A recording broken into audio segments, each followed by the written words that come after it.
Very good morning, ladies and gentlemen. Let's ready ourselves to start. It is exactly now 28 minutes to 10. We are 32 minutes late.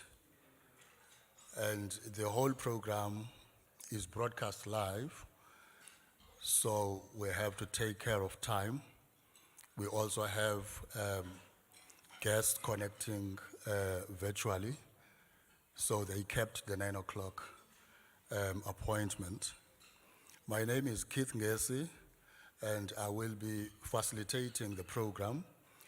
I will not be the program director, but the program facilitator, meaning that we'll be getting contribution from the floor, and my role is just to be a mediator.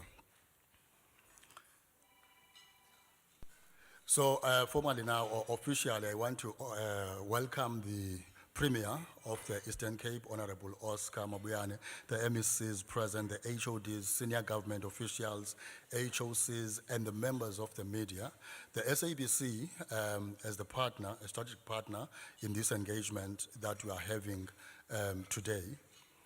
The Premier, or rather the Premier's dialogue, aims at creating a space for dialogue that is necessary to emphasize the provincial government's perspective and commitment to the principle of transparency and accountability, which are key in a democratically elected government, themed Building an Eastern Cape We Want, harnessing the role of media in promoting democracy and socio-economic development in the Eastern Cape.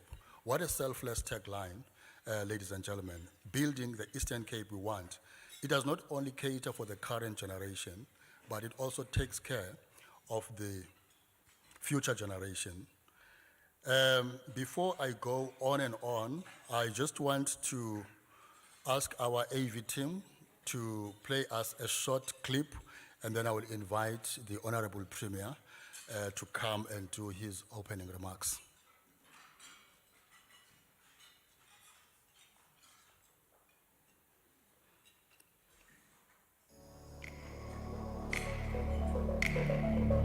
In the past 6 months, we've been to the length and breadth of our beautiful province, fulfilling the promises we made. From restoring our people's dignity, strengthening our infrastructure, or reassuring investors that Eastern Cape is the ideal investment destination, we left no stone unturned. We didn't stop there, as we continue to prioritize health and education by building state-of-the-art facilities to cater for the needs of our people. We walk the talk by supporting startup businesses through various government business grants, for we stand for an inclusive economy and understand the role that SMMEs play in bridging the gap of unemployment. From agriculture, our gold, to any other trade that guarantees sustainability, we leave no one behind. We continue to implement government's program of action, and one thing is common in all of this. Big or small, no story is ever less important to tell, for they all contribute to building the Eastern Cape we want. Eastern Cape, home of legends. Oh yes, Yakobis. All right, we're now going to invite the Honorable Premier to do his opening remarks. No Premier betuna imqabhisa into qhwatyelwa izandla.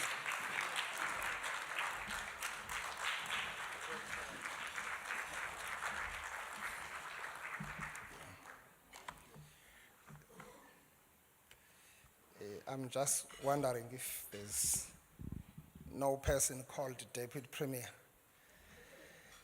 Gianna, the way that I'm so tired. No one got kubambi nyangi benye nje Gianna. Ubuye uzongichazela buva njani. Thank you very much, Program Director, Mr. Ngesi, Greetings to the members of the Executive Council present here. I know this is a very hectic week. We are all over the province. Greetings to the head of departments that are present and head of communications or communication and media and liaison officers, our media partners and distinguished guests. Nabasasazi bonke, nobusasaza ngephepha, nobusasaza nge-radio, wonke umuntu ongumsasazi olapha. Good morning to all of you, and special welcome to the head of Umhlobo Wenene. I know you've been around for a while now, but it's good to see you. As I've indicated that we would have loved to have a special session so that we strategize together. Umhlobo Wenene is part of our DNA here in this province. Colleagues, I must confess from the onset that when it comes to communication, I am a layman. So pardon me if my views hurt your feelings. I understand that there are views of a layman. So Jana, you'll understand better. So, since you left for Johannesburg, so sometimes there is no one that I go to before I sleep. Jana, itwandwenji. Kodwa ndinalo lona ufifana lento efanele ukuba yenziwe xa sithetha ngezonxibelelwano. Program Director, we are gathered here this morning to engage on a very important subject that affects our daily lives, whether positively or negatively, and that is the media. The theme chosen for today is, and I quote, harnessing the role of the media in promoting democracy and socio-economic development in our province.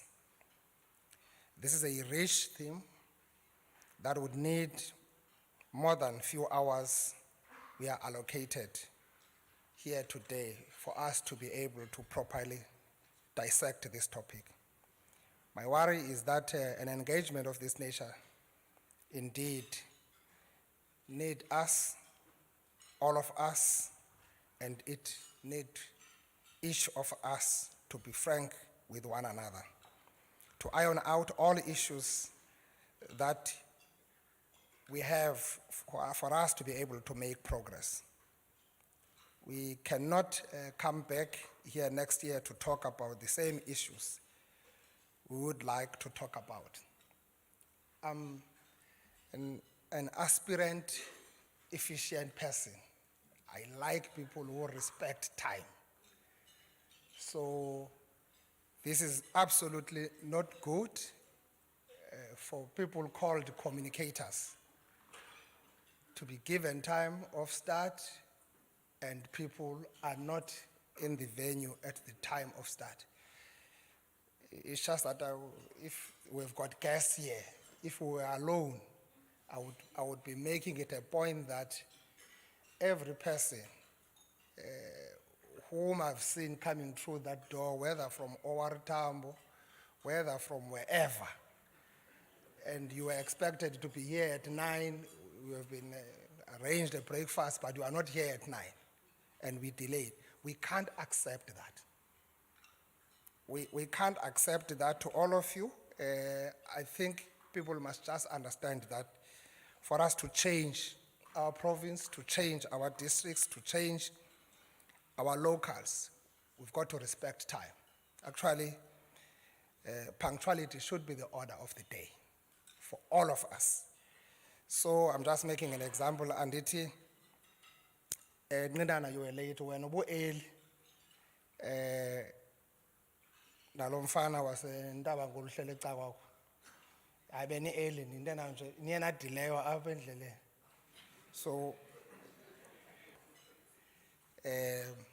So next time, I'm just saying to everyone else here, Dianazba, abaqhele ii-MECs ngafika bahlonipha ii-MECs zabo, abaqhele ii-mayor bahlonipha ii-mayors zabo.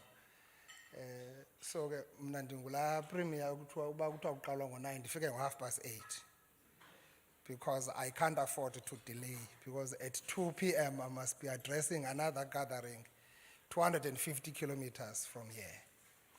At 5 p.m. I must be on another district of the province on the far east from the west of the province. So it's not going to be easy at all that we work like that. So it was just a diversion. We're not there, but it's important just to draw the line and make sure that we try to improve on that as we move forward. The challenges in our province and our country, whether you're talking unemployment, poverty, and energy crisis, require us to use our time prudently and not procrastinate. So we can't afford, we all know that procrastination is the thief of time. So we can't just afford to procrastinate. I don't think we would be here if we would have done some good things as early as 1994. We would not be talking about load shedding now. So that procrastination has actually led us to be where we are today. So we should definitely have to learn one or two lessons out of that. Having said that, I invite all participants to be brutally honest in our engagement today about where we are, where we should be, and what we should do going forward to improve government communication and our relationship with our media partners to serve the population of the province. In this room, here are gathered strategic decision makers in government who are also primary communicators of government policies and programs. We also have in this room decision makers of the media houses. So the playing field is almost equal. We must come out of here with a more cordial, mutual, beneficial program of action that would serve the sole purpose of creating an informed citizen in the province. In setting the scene, let me start on a positive note of appreciating the role that the media plays in strengthening our democracy. We come from a painful past where some media houses chose to openly support the apartheid regime through their reporting. We know exactly the story. Sherry, we were here for 150th anniversary. That movie really left something called an indelible mark in our minds. Just small part of it, just to communicate where we are coming from and what also Delhi Dispatch is and what made Delhi Dispatch to be what it is today with all the history that we are actually coming from. Other media chose to be critical on the regime and were slapped with the censorship. Unlike in the apartheid era, relations between government and the media in democratic South Africa are workable. In the 28 years of democracy, there's not been any incident of censorship towards media houses under the ANC-led government because we appreciate media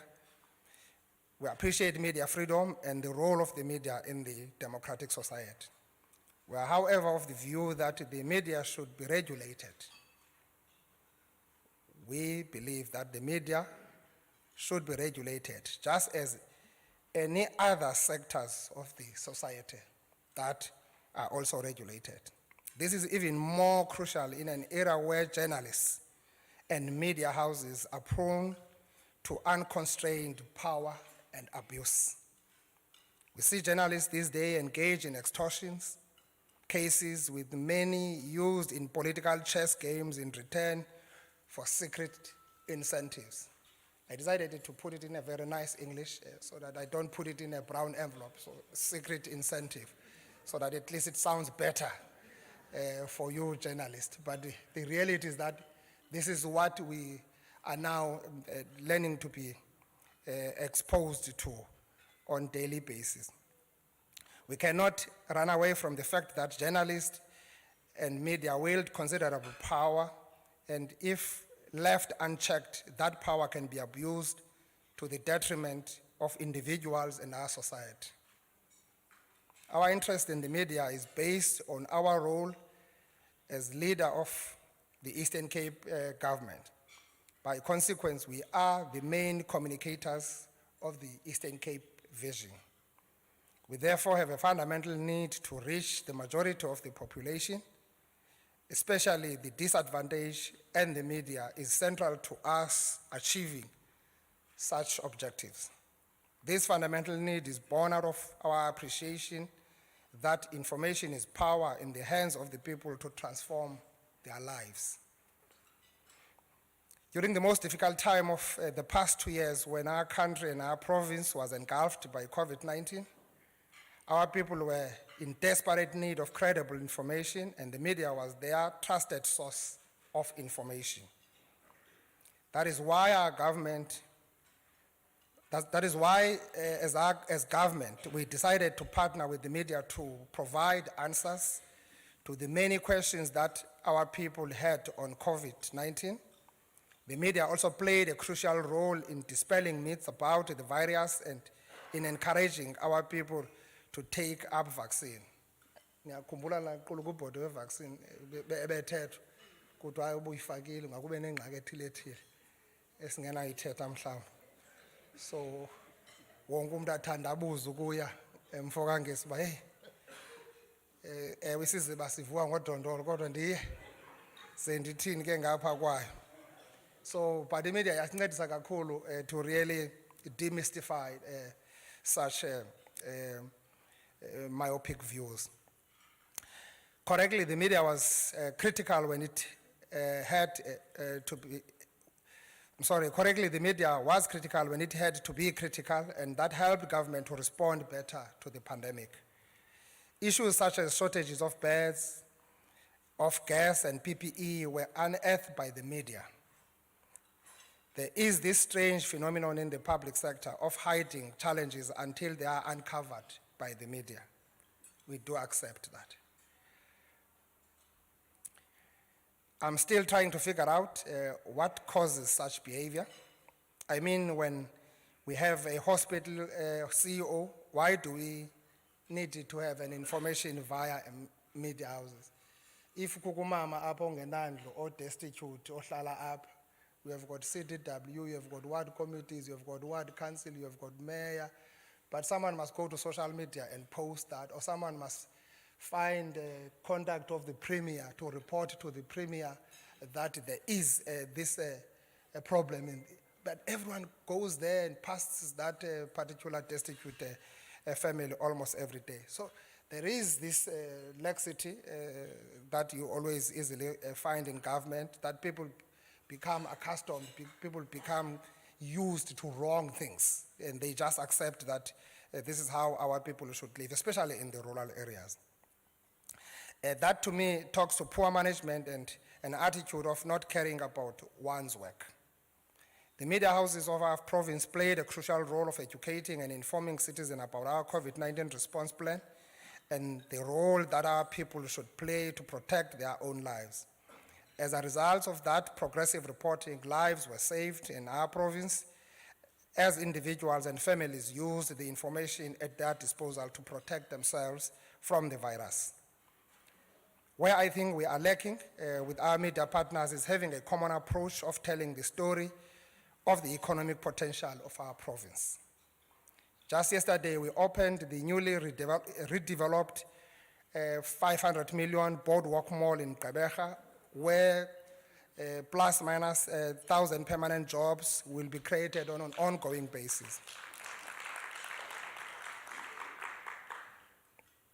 Again, yesterday we received the news of a 3 billion investment of the Calescope wind power, but that story will not be dominant in our provincial newspapers because there is not thirsty for developmental news. Ironically, that story is making national news headline and will dominate national news narrative because the energy crisis is a matter of national importance. When I was walking through that mall, ladies and gentlemen, yesterday, I was so inspired. I was so inspired by the concept called entrepreneurship. You see, I bought sunglasses yesterday. So you must not be shocked when you see me, CEO, in those sunglasses. So, because the gentleman inspired me, the young fellow owning that shop said I was selling my own stuff at the robots. This is my first shop.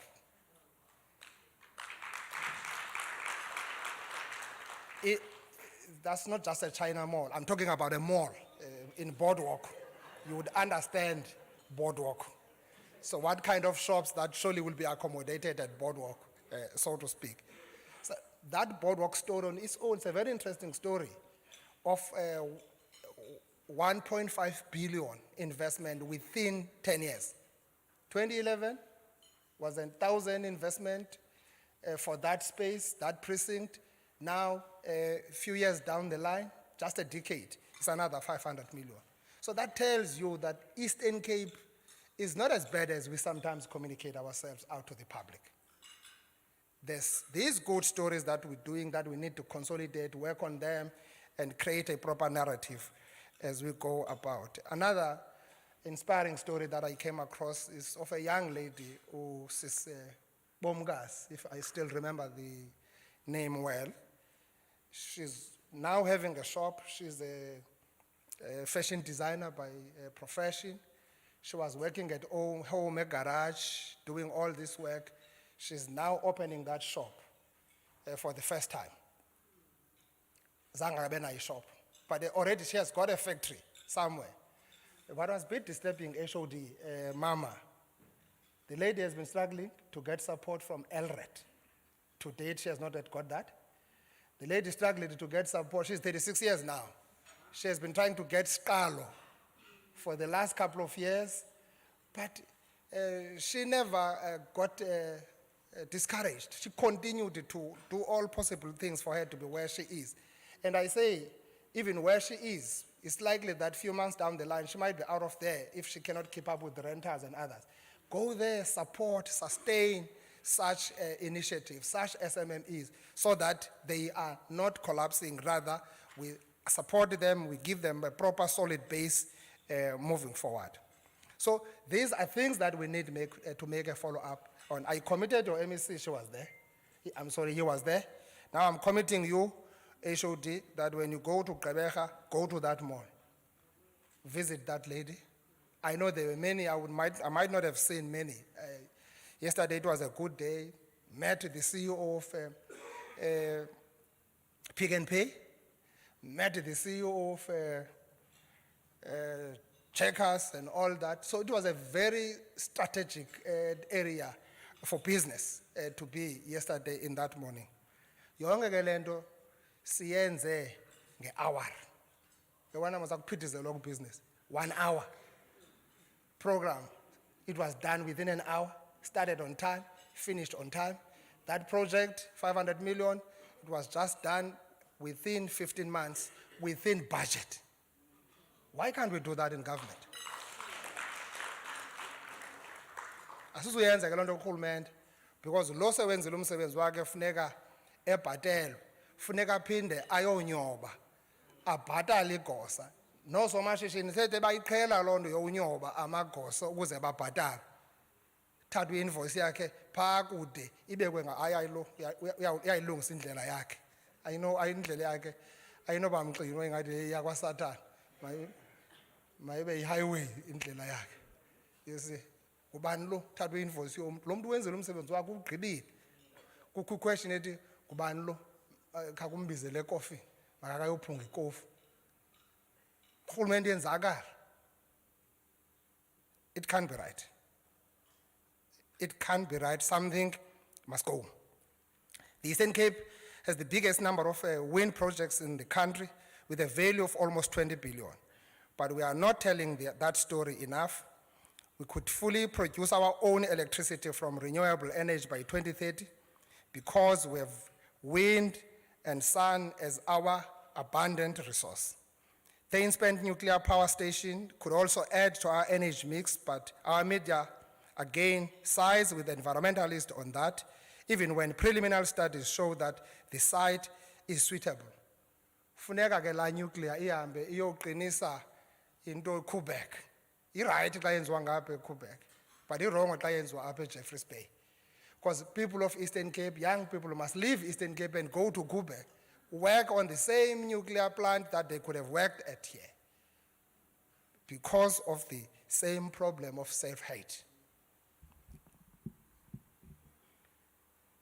We are calling for some change of narrative in the media reporting about economic development prospects of our province. We need the media voice on our side to position our province as an investment destination. The fact that during the July unrest there was no looting in our province should tell all of us that our people yearn for development. Hence, they protected the legally they have. They've got nothing to lose. They might as well join whatever that's happening. But he knew that they've got to protect the legally they have for them to be able to wake up tomorrow and go to work. When you meet those young people working in those restaurants, in those shops that are opening that more, said, I've never worked. I'm a graduate, I've been at home for 5 years, for 3 years. Now, I'm definitely sure that my December, this coming December, thinking like a young person, will be different from other December. I can plan for myself, I can plan for my happiness, for my leisure and all that. So it is quite touching, serious the problem of youth unemployment. So it's important that we work together on this and really drive this better. Not that you must say things that are not happening. Say what is happening to assist the province to grow. We won't make any economic progress in this province if international investors are going to read that the Eastern Cape is the most dangerous place to live in South Africa. If you just wake up into that narrative, so if even an investor that was on his or her way this direction changes to look for Richards Bay instead of going to Kucha, akunjalo, Kwezi, definitely. Such headlines are overboard, colleagues, especially when they are not backed by facts. Yes, there is a crime in our province, but it is not two extremes that make our province deserve such a negative tag. Another concern I have is that our media tends to side with environmental groups when it comes to mega developmental projects such as the shale exploration, fracking, and Kolobeni mining. The Eastern Cape is probably the only province where developmental projects are stalled by environmentalists. There's an unprecedented appetite to run to cost to stall development and condemn the poorest of our province into a permanent state of underdevelopment, unemployment, and poverty. We expect the media to probe passionately the economic prospects that such development bring to our province. Citizens of the Eastern Cape are all over South Africa working in mines, but when such an opportunity presents itself in our province, all of us, including the media houses in the province, are drowned by anti-development groups who have no feeling about the masses who languish in poverty. We are therefore proposing that we must do something about that as patriots who have no other home but this province that we are calling home. Some of us were permanent here. We don't see ourselves going anywhere. So we've got to work, all of us together. Yes, we've got to create greener pastures for young people. You can't say that young people and creative and innovative people must sit here when we're not offering anything for them to stay here. We must strengthen our partnership more so considering that the communication environment has drastically changed with the advent of the fourth industrial revolution. Social media poses a challenge to both government and media houses. All of us must highly be concerned by the toxicity of the social media to our society. Everything you post on social media, no matter how positive it is, gathers negative commentary. More worryingly, the peddling of fake news is a danger to our democracy, and we must fight it jointly with the media by creating credible platforms to close the information gap between government and the public. The platforms that we normally have during the election debates should be used to talk about development and other social issues, including abuse of alcohol and drugs. After the Enyoben incident, people had a lot to say, and we need credible communication platform to engage our communities on such issues, so that some of these issues that we can really exacerbate, they will continue like that if we speak at each other and we don't talk to each other. We're creating this platform for us to create a conducive environment for communicators, for all of us, to talk to each other. So don't be scared of my call, Sherry. If I pick up a call, I can't see Fuzile today, I don't know. But, so if I pick up a call, it's not that I'm fighting, I'm angry, but simply because I want to engage, also to be helped and be understood from where I'm coming from. I long for a day where we would have HODs and CEO of parastatals featuring prominently in our news media, talking about the work that their respective institutions are doing to improve the lives of our people. Nangu CEO wasekuka, nikanathetha naye, nikena naye platform akanibize nje athi apha ekuRha sithini. Nangu CEO wase East London, SZ, nabo HOD as well. These are people who are doing work. I can see that everyone jumps into politicians, look for politicians. Sometimes if you want to look at the content and improve it, not that politicians don't have content, but it's important that we also create these platforms. Ukubize nje aye pha ku-breakfast show, HOD, akaye kwezinye programs, etc. The media, okay, the electronic media as well, engage our bureaucrats. They are not just there to sit behind, to hide. They are there to work. So they must be able to say things to public as well. Kodwa bangazenzi or MEC, says no MEC wesibini pa.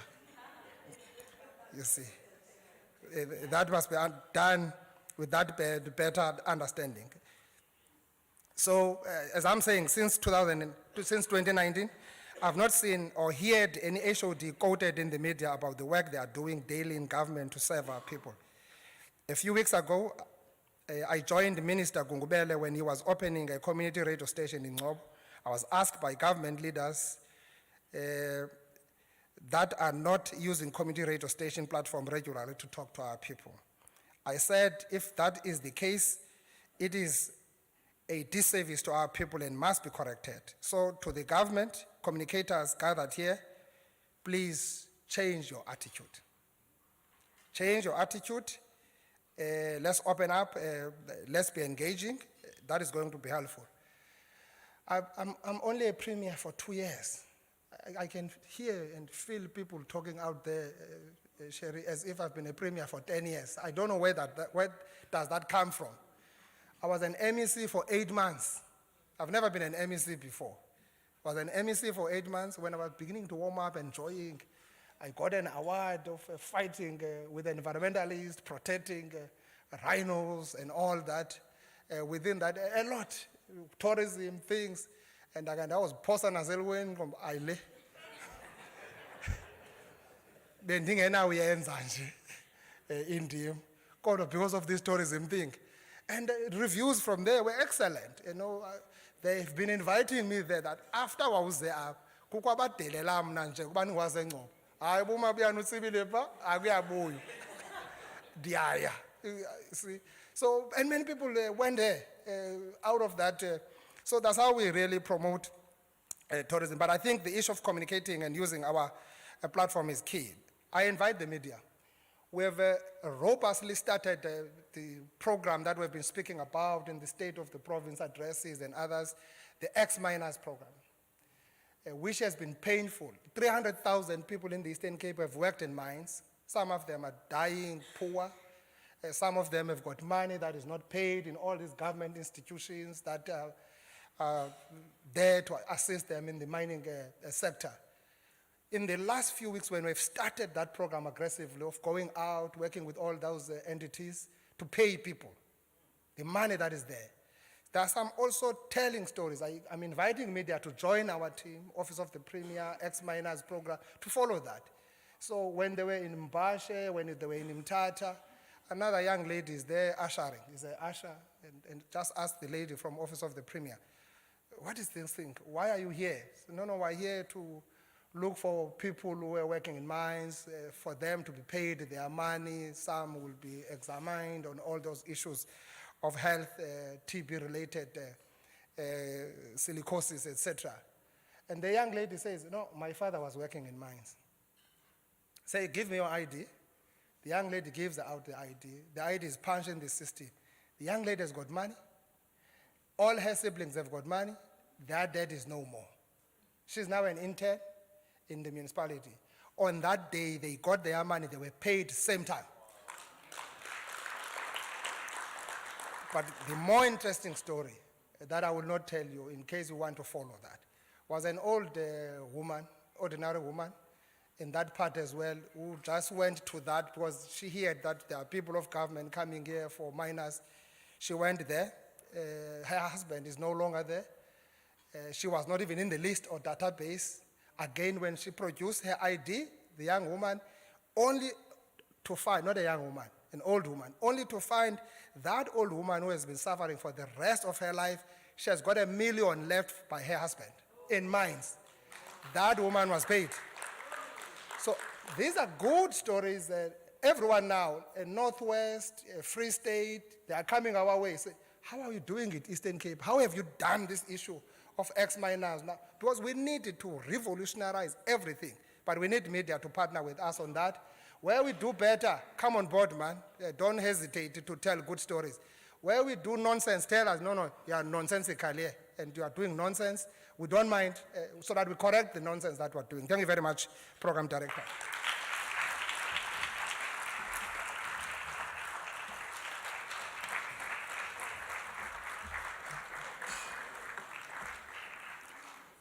Wow, thank you very much, Honorable Premier.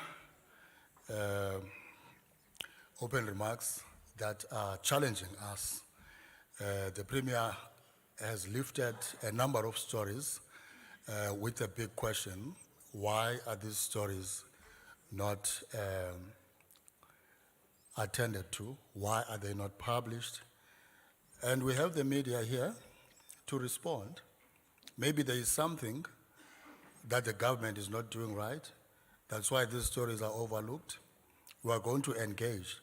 The key word I took from that opening remarks, brutally honest. So as I am sitting here, my set of eyes, our countenance is fallen, sidakumbile. Ongathi yindoda eswa kunkosikazi engamfuniyo. Namhlanje ke iyadibana urhulumente nemedia namhlanje kuzawuphunywa uxhagwena. Because sabe sithethile ngezinto that we long wanted to talk about. When I was driving ndisiza apha, I'm listening to one of the radio stations. Zinintsi kanzobiza ba eyiphi kodwa ke le bulletin ibingesixhosa. Kusithiwa namhlanje inkulumbuso yephondo namagosa phezulu karhulumente bazawube befakene imilomo nonondaba kwakunye nabaphathi bezihlunu bangaphandle. Ndiqonda uba abaphathi bezihlunu kanti zi-external stakeholders. So ndiyayincoma ke because umyalezo ugqithile. Ubana when I was opening here, I only acknowledged government and the media, and I forgot to acknowledge izihlunu zangaphandle, abaphathi bezihlunu bangaphandle mfondini, external stakeholders. Esasitishi sicontributile ke in building the Eastern Cape we want. Now I'm going to invite our panelists to join us here. It's cold up here. I'm going to invite the CEO of East London IDZ, Mr. Simpho Kondlo, to join us. And then I'm going to invite the Editor-in-Chief of Daily Dispatch, Sherry Ann James. Ingathi ngesiqhwaba xa sigqibile ke because ndizawubala aba bangaphi. Uba kuqhwatywa kayi-7 komnye kwaqhwatywa kayi-10 zathi hey ikhona into. Okay, and then we have ukhona Mr. Xola Lozewu from Eastern Cape Community Radio Forum. Akekho. And then I'm going to call on Miss Florence Kikine from the SABC, media strategist. Hayi ngathi ngokugqibela masiqhwabe. All right, and then virtually, of course, we are joined by the SABC COO, Mr. Ian Plakis. And of course, the Group Executive Radio, Ms. Nada Wachela.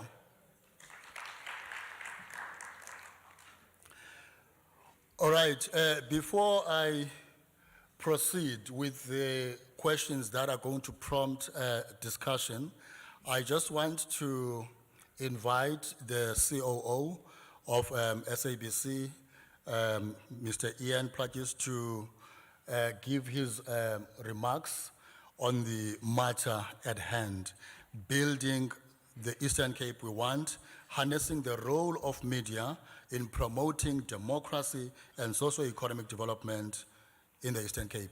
Over to you, sir. Thank you, Program Director, and greetings to the Honorable Eastern Cape Premier, Oscar Mabiani, his executive team, the CEOs of entities, HODs, members of the media, honorable guests, the SABC customers and stakeholders, and my SABC colleagues. Ladies and gentlemen, good morning. The Eastern Cape Provincial Government Communication Strategy for the 6th term of government identified the need to improve the people's understanding and appreciation of government's performance around service delivery efforts, as well as the image of the provincial government. As the broadcaster with the largest TV and radio footprint in South Africa and the largest footprint of FM radio stations in the Eastern Cape, the SABC understands the impact that it plays in touching the lives of the people in the Eastern Cape and beyond the Eastern Cape to attract the much-needed local and foreign investment into the region. This partnership with the SABC demonstrated the Eastern Cape Provincial Government understands the power of leveraging the SABC's diverse and far-reaching platforms to achieve today's theme of building the Eastern Cape we want. The SABC is pleased to collaborate with the provincial government on such an important matter. Thank you to the Premier and his executive team for the opportunity. We hope that today's discussion will demonstrate our commitment as the SABC to strengthen the relationships with the Eastern Cape leadership, create a space for reflection, listening and exchange of thoughts on issues of collaboration and partnership to achieve the desired objectives. It is my hope and prayer that this session will not just be a talk show, but will indeed go a long way in transforming the lives of the people in the Eastern Cape. I thank you.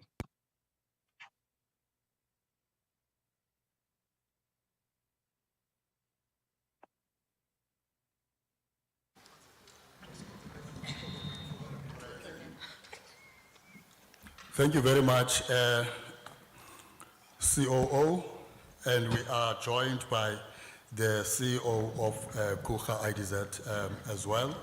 And I'm sure we have taken note of the SABC's input on the matter. And then now I am going to hand over to, I wanted to start with Sherry Ann, but I want the input from government first, and then I allow the media to respond. I'll start with the CEO of East London IDZ, Mr. Kondlo, just to react and make his remarks on the theme at hand. Over to you, sir.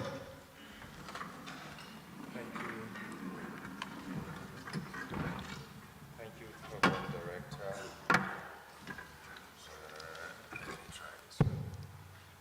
Thank you, Program Director.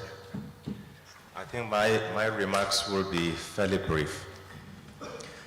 One of the things that probably are not said as much about this province is that we are the province that has actually piloted and led the industrialization program of this country. With the two IDZs, Kucha and East London IDZ, we played a primary role in lobbying government to turn what was an idea back then into reality. We were actually part of the architects in developing what is now known as the Special Economic Zones Program and an act that was enacted in 2014. When we started out, this was simply an idea that was started by the then Minister Alec Erwin of DTI. And I remember way back in 2004, when we confronted the then Minister Patwa and challenged the government to be more courageous in developing this program. And we lobbied government to actually develop a clear and stable policy framework for industrialization program in South Africa. We actually, at that time, even criticized government that we didn't have, at a national level, an industrial strategy. And it was only after that that there was actually development of an industrial strategy in South Africa. And work started